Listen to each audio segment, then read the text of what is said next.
रद्दी वाला। महेश की एक बड़े शहर में एक छोटी सी दुकान थी।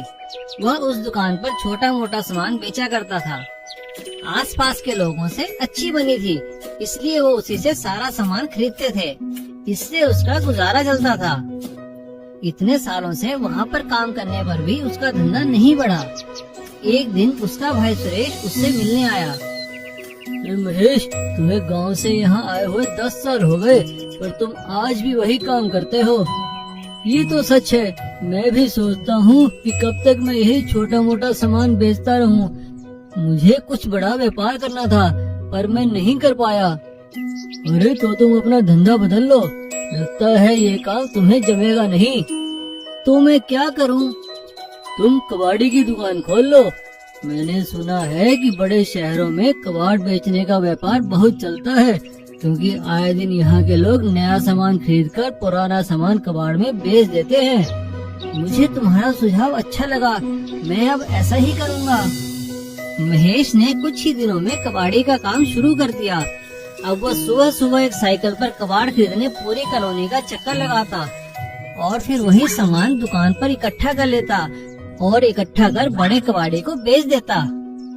अरे वाह, आज पहले ही दिन मैंने 500 रुपए का कबाड़ खरीदकर उसे 800 में बेच दिया।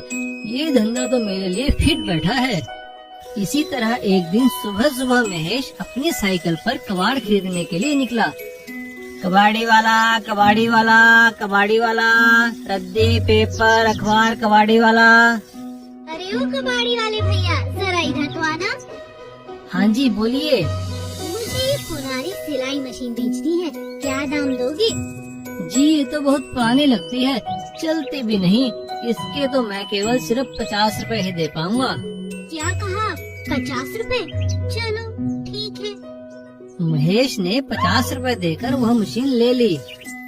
महेश ने दुकान पर आकर अगले दिन जब उस मशीन को साफ किया, अरे वाह, इतनी पुरानी होकर भी ये इतना बढ़िया काम करती है।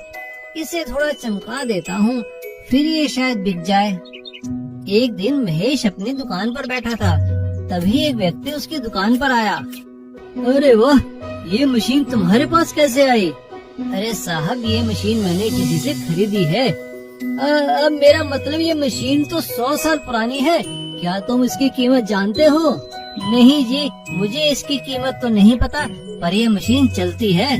अरे तुम इसे एंटीक की दुकान पर लेकर जाओ, फिर देखना तुम्हें लाखों मिल सकते हैं। क्या कहा? लाखों? आप सही कह रहे हैं?